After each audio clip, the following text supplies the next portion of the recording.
They say when a man wants a woman, there is nothing that will stop him from pursuing her. And I don't know about all that, all right? Because there's always some exceptions to the rule. But on the flip side, let's talk about the idea of a woman pursuing a man. And I can agree with the belief that a woman should not pursue a man, but it's not that simple. We got to break this down. We got to go further into this. So I want to lay out for you the reasons why a woman should never pursue a man. Now listen, let's get some things clear real quick. The word pursue and chase has gotten confused, all right? And arguably, if we look at the definitions of them, they're pretty much the same. They're very close to it. But I do think that chasing more indicates someone who is running away, who is trying to disengage, whereas pursue is more so driving the engagement. It's more so, okay, you're putting in the effort to make things happen. They're not necessarily running away from you, but they're not necessarily running towards you either, all right? So I wanted to clarify the difference between those two. Also, I want us to understand the difference between pursuing and presenting, all right? So some people believe a woman should not even approach a man. She should not make any kind of move, first move, second move. It should just be on him to go after her. I dispute that. I do think and believe that there's nothing wrong, and not just nothing wrong, that it's good for a woman to express interest, that it's good for a woman to present herself to a man that she's interested in. Now, for those of you who are biblical and very spiritual people, a lot of people love to use the scripture, he who finds a wife, to then insinuate that that means it's never on a woman. That's not what that scripture means, okay? Not to mention, people will also use the story of Ruth and Boaz. If those of you who aren't familiar with it, check it out, it's in the Bible. But listen, even in that story, Ruth had to present herself to Boaz in order to make that whole thing fall into place. So the idea that a woman should never say hello, should never present her interest, I think that's disputable, all right? And I think that a lot of the going against that idea is really due to the fact that people don't want to put themselves out there. It's due to the fact that people don't want to have to face any possible rejection, which is understandable, but you're only shooting yourself in the foot because there may be specific times, and at the end of this video, I'm going to give you the specific time where you should be taking that action as a woman.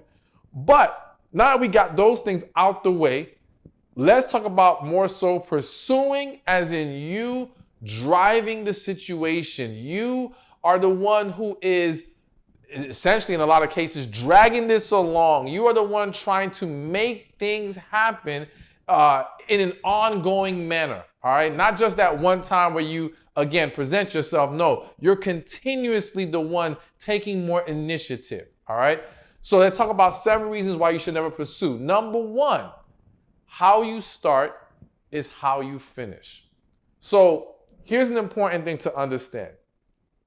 And this won't apply to every woman, though I believe it applies to most.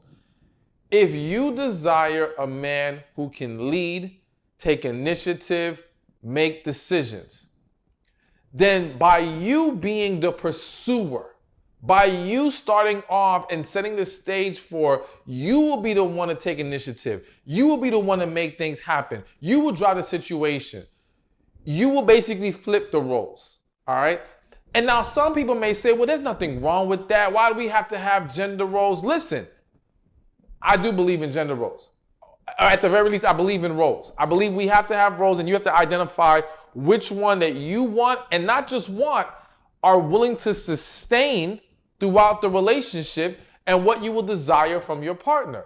And so going back to a point of you desiring this leader, this initiative taker, things of that nature, by you being the pursuer, 1, you may not come to realize that that man does not possess those characteristics and abilities.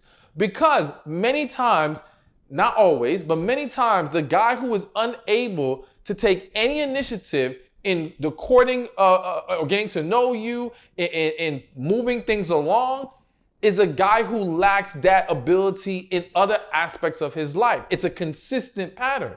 And so now, again, by you setting that stage of you doing it and taking that responsibility completely away from him, you end up with a man who lacks those abilities. And in the long run, you become very unhappy with it. And you've got to understand that you can sit there and say, well, how about if I started off that way, but then I let him take over? I think that can work. And that's why, going back to presenting versus pursuing, if you present yourself, so you initiated first, but then from there, he takes the wheel and he pushes things along, you've now set things back in place, all right? But if you're continuously doing it, again, he becomes conditioned to, you got this. And so I've seen so many relationships, even marriages, where women will complain about this man never taking initiative, never making decisions, lacking ambition, so on and so forth. And many situations, when I say, well, how was he in the beginning? And it was like, he was always like that. Okay, so if he was always like that, why did you accept this? Why did you allow this to continue? And the reason was because they were blinded by their own pursuit. They were the ones pushing things along, and they wanted what they wanted, so they ignored the fact, and they also allowed him to believe he did not need to possess those qualities. So again, how you start is how you finish. Will you be happy with a man who is unable to take the lead? And so you being the pursuer, an ongoing pursuit, an ongoing driver of the car, and I just keep repeating these things so you understand the angle I'm taking with this, you're going to shoot yourself in the foot. And you're going to be very unhappy in the long run. So that's definitely a reason for a woman to never pursue. Hey, thank you for watching this video. Be sure to check this one out right here, and I'll see you there. They say when God blocks it, leave it alone. But the hard part is understanding, how do I know God blocked it? How do I know this is really what he wants me to do? How do I know when he does not want me to be with someone in a